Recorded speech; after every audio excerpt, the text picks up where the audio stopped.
ఖమ్మం జిల్లాలో pre primary స్కూళ్లలో తాత్కాలిక ఉద్యోగ అవకాశాల కోసం నిరుద్యోగ మహిళలు పోటెత్తారు. ప్రీ ప్రైమరీ ఇన్స్పెక్టర్ సహా ఆయా పోస్టుల కోసం దరఖాస్తులు భారీ సంఖ్యలో వెలువెత్తుతున్నాయి. ఇక ఇదే అంశంపై మరింత సమాచారాన్ని మా ప్రతినిధి రవికిరణ్ అందిస్తారు.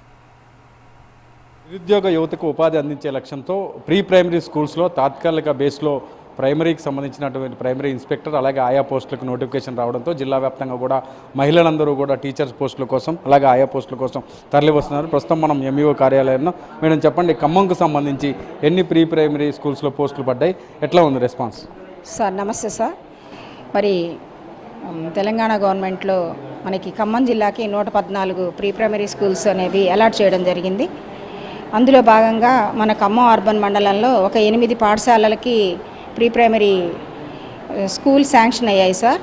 అందులో ఒకటి PS Balajinagar, PS Pandrangapuram, PS Nayabazar, PS Danvaigudem, PS Mallemadugu, PS Indiranagar, PS Gandhinagar, ఇలా 8 పాఠశాలలో ప్రీ ప్రైమరీ సెక్షన్ కోసం ఒక ఇన్స్ట్రక్టర్ ఒక ఆయా పోస్ట్ కోసము మనం నోటిఫికేషన్ కూడా ఇవ్వడం జరిగింది.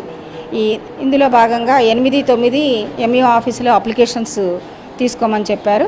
ఆయా పోస్ట్ కోసం అయితే 7th కంపల్సరీ పాస్ అయి ఉండాలి. 7th ఆపై ఉన్న వాళ్ళని ఆయా పోస్ట్ కోసం ఎలిజిబిలిటీ చేశారు. అలాగే ఇన్స్ట్రక్టర్ అంటే ఇక ప్రీ ప్రైమరీ స్కూల్లో టీచర్ అని కూడా అనుకోవచ్చు సార్. దానికోసము ఇంటర్మీడియట్ ఆపై ఉన్న వాళ్ళని క్వాలిఫికేషన్గా తీసుకోవడం జరిగింది. ఇన్స్ట్రక్టర్కి 8,000 రూపాయలు శాలరీగా తీసుకున్నారు. అలాగే ఆయాకి 6,000 ఇవ్వడం జరుగుతుందని చెప్పారు. ఇవి ఇమీడియట్గా వెంటనే 10th నాడు 8th 9th అప్లికేషన్స్ తీసుకోవడము, 10th నాడు ఇంటర్వ్యూస్ తీసుకోవడము, ఆయా పోస్టులకి ఎవరు అయితే హయ్యర్ క్వాలిఫికేషను ఆ నివాస ప్రాంతాల్లో ఎవరైతే ఉన్నారో అలా పాయింట్స్ అనేవి అలాట్ చేయడం జరిగింది. దాని ప్రకారంగా 3 man కమిటీ ద్వారా మనం సెలక్షన్ చేస్తాము. అందులో భాగంగా ఎంఈఓ, ఎంఆర్ఓ, మనకి ఎంపీడీఓ గారు లేరు కాబట్టి మున్సిపల్ కమిషనర్ గారు మన 3 man కమిటీలో ఉంటారు. మిగతా మండలాలలో ఎంపీడీఓలు ఉన్నారు కాబట్టి ఎంఆర్ఓ, ఎంఈఓ, ఎంపీడీఓ ఉంటారు. ఖమ్మం అర్బన్కి మాత్రం ఎంపీడీఓ పోస్ట్ లేదు కాబట్టి కమిషనర్ గారు కూడా మెంబర్గా ఉంటారు. తర్వాత వీళ్ళందరినీ ఇంటర్వ్యూ తీసుకొని ఈ మార్క్స్ అన్నీ క్వాలిఫికేషను, ఆవాస ప్రాంతము ప్రకారంగా అలా మార్క్స్ అనేవి అలాట్ చేయడం జరిగింది. దాని ప్రకారంగా మనం అన్ని లిస్ట్ ఫైనలైజ్ చేసుకొని ఆ లిస్టులో 1:3 అనేది ఆర్డీఓ గారికి ఇవ్వమన్నారు. 1:1 రేషియోలో ఆయా పోస్టులది మాత్రానికి డిఓ గారికి ఇవ్వమంటం జరిగింది.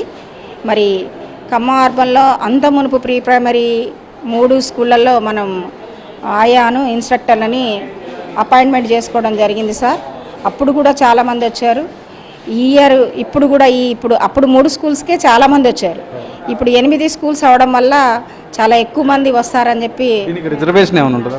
రిజర్వేషన్ అంటే ఏమీ లేదు సార్, మార్క్స్ ప్రాతిపదికే అన్నారు సార్. రిజర్వేషన్ లేదు, కాకపోతే ఏజ్ లిమిట్ అనేది రిజర్వేషన్ ప్రకారంగా ఏజ్ 18 to 44 ఏమో అన్నారు సార్. అంటే 1 year మేడం ఇది కాంట్రాక్ట్ అంటే ఇక వాళ్ళు కంటిన్యూ అవుతారు సార్. ఏమవుతారంటే వీళ్ళంతటా వీళ్ళు రిజైన్ చేస్తేనే కానీ, లేకపోతే వాళ్ళు కంటిన్యూ అవుతారు.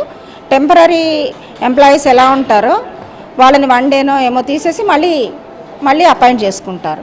వాళ్ళంతటి వాళ్ళు ఏదైనా పోస్ట్ వచ్చి వెళ్ళిపోతే మళ్ళీ దాన్ని ఫిలప్ చేయడానికి మళ్ళీ అప్లై చేసుకోవడానికి మళ్ళీ నోటిఫికేషన్ ఇవ్వడం. ఏ క్వాలిఫికేషన్ వాళ్ళు వస్తున్నారు? అసలు ఆయాకి కూడా డిగ్రీ వాళ్ళు వస్తున్నారు సార్. ఈ ఇన్స్ట్రక్టర్ పోస్ట్కి అయితే డబల్ పీజీ చేసిన వాళ్ళు, బిఎడ్ వాళ్ళు, టెట్ వాళ్ళు, ఎంఏడ్ అయిపోయిన వాళ్ళు అసలు అలా వస్తున్నారు సార్. కొంతమంది ఉన్నారు, వాళ్ళతో మాట్లాడదాం. మా ఎక్కడి నుంచి వచ్చారు, ఎట్లా అప్లై చేశారా? చేశాం సార్. ఎక్కడి నుంచి? ఖమ్మం నుంచి. ఏమని చెప్పారు మీకు జాబ్, ఎట్లా నోటిఫికేషన్ చూసారు? పేపర్లో యాడ్ వచ్చింది, ఈనాడు పేపర్లో యాడ్ చూసి. మీరు చెప్పండి అమ్మా, ఎక్కడి నుంచి వచ్చారు, అప్లై చేస్తున్నారా? చేసినాం అండి, ఖమ్మం నుండే అండి, రోటరీ నగర్. ఇది మొత్తం మీద పెద్ద ఎత్తున మహిళలు అయితే వస్తున్న పరిస్థితి అయితే కనపడుతుంది. జిల్లా వ్యాప్తంగా కూడా ప్రీ ప్రైమరీ స్కూల్స్లో సంబంధించి ప్రైమరీ ఇన్స్పెక్టర్ అలాగే ఆయా పోస్టులకు సంబంధించి పెద్ద ఎత్తున కూడా నోటిఫికేషన్ ఇవ్వడం, ఈ రోజు రేపు కూడా అప్లికేషన్స్ తీసుకోవడం, అలాగే 3వ రోజు దానికి సంబంధించి ఇంటర్వ్యూలు కూడా జరిగే అవకాశం అయితే కనపడుతుంది. ఇక్కడ ప్రస్తుతం గణేష్ ఖమ్మం జిల్లా.